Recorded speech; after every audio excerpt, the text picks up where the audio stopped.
ഒരു ലാപ്ടോപ്പ് വാങ്ങാനായിട്ട് പ്ലാൻ ചെയ്തിരിക്കുന്നവരാണെന്നുണ്ടെങ്കിൽ നിങ്ങൾക്കുള്ള വീഡിയോ ആണിത്.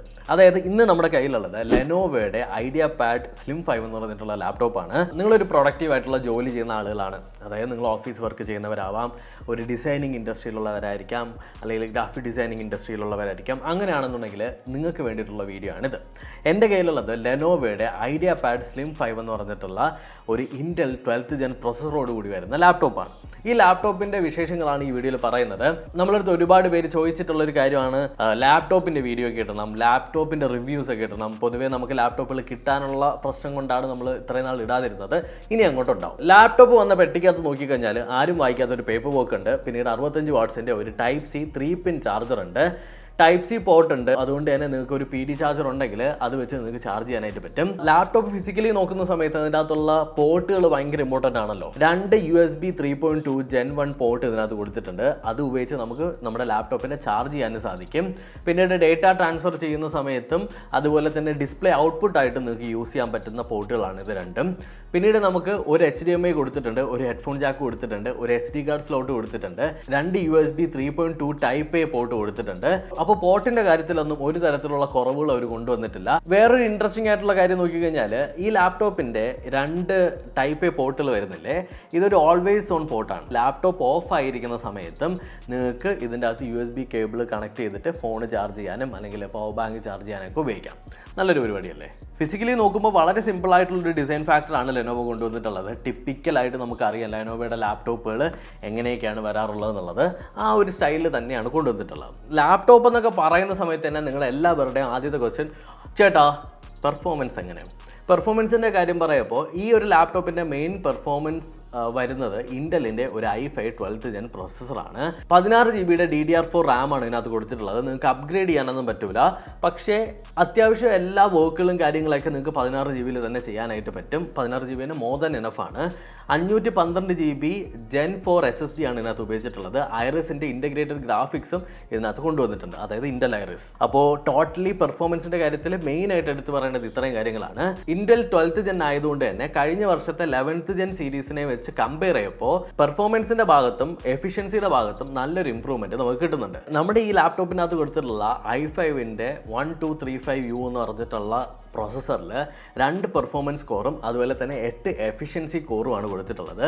അപ്പോൾ ടോട്ടൽ 10 കോറുകളുണ്ട്. അപ്പോൾ ഈ എഫിഷ്യൻസി കോറും പെർഫോമൻസ് കോറും എന്ന് ചോദിച്ചു കഴിഞ്ഞാൽ എഫിഷ്യൻ്റ് ആയിട്ട് നിങ്ങൾക്ക് ടാസ്കുകളൊക്കെ കംപ്ലീറ്റ് ചെയ്തെടുക്കാനായിട്ട് എഫിഷ്യൻസി കോറും, അതുപോലെ തന്നെ പെർഫോമൻസ് കോർ എന്തിനാണെന്ന് ചോദിച്ചു കഴിഞ്ഞാൽ ഹെവി ആയിട്ടുള്ള ടാസ്കുകൾ ഹെവി ആയിട്ട് തന്നെ നമ്മുടെ പവർ യൂസ് ചെയ്ത് മാക്സിമം പൊട്ടൻഷ്യലിൽ നിങ്ങൾക്ക് വർക്ക് കംപ്ലീറ്റ് ചെയ്തെടുക്കാം എന്നുള്ളതാണ് സിമ്പിളായിട്ട് പറഞ്ഞാൽ. കുറച്ചുകൂടി ഞാനിങ്ങനെ എക്സ്പ്ലെയിൻ ചെയ്യാൻ നിന്ന് കഴിഞ്ഞാൽ നിങ്ങൾ തന്നെ കൺഫ്യൂസ് ആയി പോകും, ഞാനും കൺഫ്യൂസ് ആയി പോകും. ഇനി നിങ്ങൾക്ക് ഞാൻ പറഞ്ഞു തരാൻ പോകുന്നത് ഡേ ടു ഡേ ലൈഫിൽ എങ്ങനെയൊക്കെ ഇത് യൂസ്ഫുൾ ആവുന്നു അല്ലെങ്കിൽ എത്രത്തോളം പെർഫോമൻസ് തരുന്നു എന്നുള്ളത്.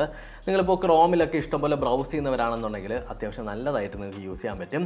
ഇനി നിങ്ങൾ അത്യാവശ്യം ഫോട്ടോഷോപ്പ് വർക്കുകൾ ചെയ്യാറുണ്ട്, ഇലിസ്ട്രേറ്ററിൽ വർക്ക് ചെയ്യാറുണ്ട്, അതുപോലെ തന്നെ നിങ്ങൾ കോഡിങ് ചെയ്യാറുണ്ടെങ്കിൽ വളരെ എഫിഷ്യൻ്റ് ആയിട്ട് ഈ ലാപ്ടോപ്പ് ഹാൻഡിൽ ചെയ്തോളൂ. ഇനി അതൊന്നും പോരാ, നിങ്ങൾക്ക് കുറച്ചുകൂടി ഹെവി ആയിട്ടുള്ള ഫോട്ടോഷോപ്പ് ടാസ്കുകളുണ്ട്, അല്ലെങ്കിൽ ഇലിസ്ട്രേറ്റർ ടാസ്കുകളുണ്ട്, ഗ്രാഫിക് ടാസ്കുകൾ ഉണ്ടെങ്കിൽ നിങ്ങൾക്ക് ലെനോവോയുടെ തന്നെ DVantage എന്ന് പറഞ്ഞിട്ടുള്ളൊരു ആപ്പ് ഉണ്ട്. ആ ആപ്പിൻ്റെ അകത്ത് എക്സ്ട്രീം പെർഫോമൻസ് മോഡ് എന്ന് പറഞ്ഞിട്ടുള്ളൊരു മോഡ് എനേബിൾ ചെയ്ത് കഴിഞ്ഞാൽ അതും നിങ്ങൾക്ക് ചെയ്യാവുന്നതാണ്. ഇൻറ്റലിൻ്റെ 12th gen U series chipset ആയതുകൊണ്ട് തന്നെ കുറച്ചുകൂടി പ്രൊഡക്ടിവിറ്റി ലെവലിലാണ് ഈ ലാപ്ടോപ്പ് ഫോക്കസ് ചെയ്തിട്ടുള്ളത്. അതായത് ഞാൻ വളരെ സിമ്പിളായിട്ട് പറഞ്ഞാൽ നിങ്ങളിപ്പോൾ ഒരു കോഡിങ് പഠിക്കുന്ന ആളുകളാണ്, കുട്ടികളാണ്, അല്ലെങ്കിൽ നിങ്ങൾ ഗ്രാഫിക് ഡിസൈനിങ് പഠിക്കുന്നവരാണ്. അപ്പോൾ ഈ പഠിച്ചുകൊണ്ടിരിക്കുന്ന സമയത്ത് അത്യാവശ്യം ഒരുപാട് പൈസ നിങ്ങൾക്ക് സ്പെൻഡ് ചെയ്യാനില്ല, എന്നാൽ നിങ്ങൾക്ക് വാല്യൂ ഫോർ മണി ആയിട്ടുള്ളത് നല്ല ഒരു അത്യാവശ്യം പെർഫോമൻസ് കിട്ടുന്ന ഒരു ലാപ്ടോപ്പ് വേണമെന്നുണ്ടെങ്കിൽ best choice in the market. ഇനി ഡിസൈനും ബേസിക് ആയിട്ടുള്ള കംഫർട്ടിൻ്റെ കാര്യം ഞാൻ പറയാം. ഇപ്പോൾ പേര് പറയുന്നത് പോലെ തന്നെ വളരെ സ്ലിമ്മാണ്. 16.9 mm ആണ് ഇതിൻ്റെ തിക്നെസ് എന്ന് പറയുന്നത്. 1.85 kg ആണ് ഇതിൻ്റെ വെയിറ്റ് വരുന്നത്. മിലിറ്ററി ഗ്രേഡിലുള്ള മെറ്റാലിക് ബോഡിയാണ് ഇതിനകത്ത് യൂസ് ചെയ്തിട്ടുള്ളത്. ഇനി ലാപ്ടോപ്പ് എടുക്കുന്ന സമയത്ത് ഫിംഗർ പ്രിൻ്റൊക്കെ നല്ലതുപോലെ പറ്റുന്നുണ്ട്. ഒറ്റ വിരൽ കൊണ്ട് തുടയ്ക്കാൻ പറ്റും എന്നുള്ളതാണ് നമുക്ക് ഇതിനകത്ത് പറ്റുന്ന കാര്യം. പിന്നെ ഇതൊക്കെ ആരെങ്കിലും കെയർ ചെയ്യുന്നുണ്ടോ എന്നുള്ള കാര്യം എനിക്കറിയില്ല, ബട്ട് കെയർ ചെയ്യുന്നവർക്ക് വേണ്ടിയിട്ട് ഞാൻ പറഞ്ഞതാണ്. പവർ ബട്ടണിൽ ഒരു ഫിംഗർ പ്രിൻ്റ് ഇൻറ്റഗ്രേറ്റ് ചെയ്തിട്ടുണ്ട്. അതുകൊണ്ട് തന്നെ നിങ്ങൾക്ക് ഫിംഗർ പ്രിൻ്റ് വെച്ചിട്ട് ലാപ്ടോപ്പ് അൺലോക്ക് ചെയ്യാനും ലോക്ക് ചെയ്യാനായിട്ട് സാധിക്കും. അതുകൊണ്ട് തന്നെ ഈസി ആയിട്ട് നിങ്ങൾക്ക് ആക്സസ് ചെയ്യാനായിട്ട് പറ്റും. ലാപ്ടോപ്പ് ഉപയോഗിച്ച സമയത്ത് എനിക്ക് ഫീൽ ചെയ്തൊരു കാര്യമുണ്ട് കേട്ടോ. അതായത് നമ്മളിങ്ങനെ ലാപ്പ് അടച്ചു, എന്നിട്ട് ഓപ്പൺ ആക്കുന്ന സമയത്ത് അപ്പോൾ തന്നെ സ്ക്രീൻ ഇങ്ങനെ ഓണായി വരും. ഞാൻ 2-3 ലാപ്ടോപ്പുകൾ ഈ ലാപ്ടോപ്പ് യൂസ് ചെയ്യുന്നതിൻ്റെ കൂടെ തന്നെ ഞാൻ ട്രൈ ചെയ്തു. അപ്പോഴതിൻ്റെ അകത്തൊക്കെ കുറച്ച് ഡിലേ ഉണ്ട്. അതായത് ഇങ്ങനെ അടച്ചതിന് ശേഷം നമ്മൾ ഓപ്പൺ ആക്കി വെക്കുമ്പോൾ ഇച്ചിരി സമയം കഴിഞ്ഞിട്ട് സ്ക്രീൻ ഓണായി വരുള്ളൂ. ഇതിനകത്ത് ഇൻസ്റ്റൻ്റ് ആയിട്ട് വേക്ക് ചെയ്യുന്നിപ്പുണ്ട്. ഇത് ആക്ച്വലി ഡെയിലി ബേസിസിൽ നമ്മൾ ഉപയോഗിക്കുമ്പോൾ വളരെ മാറ്റർ ചെയ്യുന്നൊരു കാര്യമാണ്. ബാക്ക് ലിറ്റഡ് ആയിട്ടുള്ളൊരു കീബോർഡാണ് ഇതിനകത്ത് കൊടുത്തിട്ടുള്ളത്.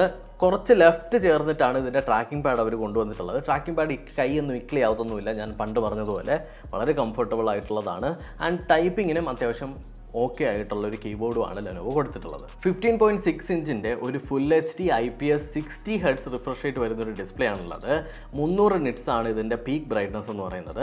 ഇതിനകത്ത് ഒരു ആൻറ്റി ഗ്ലെയർ ഡിസ്പ്ലേ ടെക്നോളജി അവർ കൊണ്ടുവന്നിട്ടുണ്ട്. അതുകൊണ്ട് തന്നെ ഒരുപാട് ലൈറ്റുകളൊന്നും അടിച്ചു കഴിഞ്ഞാൽ ലൈക്ക് റിഫ്ലക്റ്റീവ് സർഫസ് പോലെ ഫീൽ ചെയ്യില്ല. നമുക്കിപ്പോൾ ഈ സ്ക്രീന് കാണുമ്പോൾ തന്നെ മനസ്സിലാവും കുറച്ച് മാറ്റി സർഫസ് ആണ്.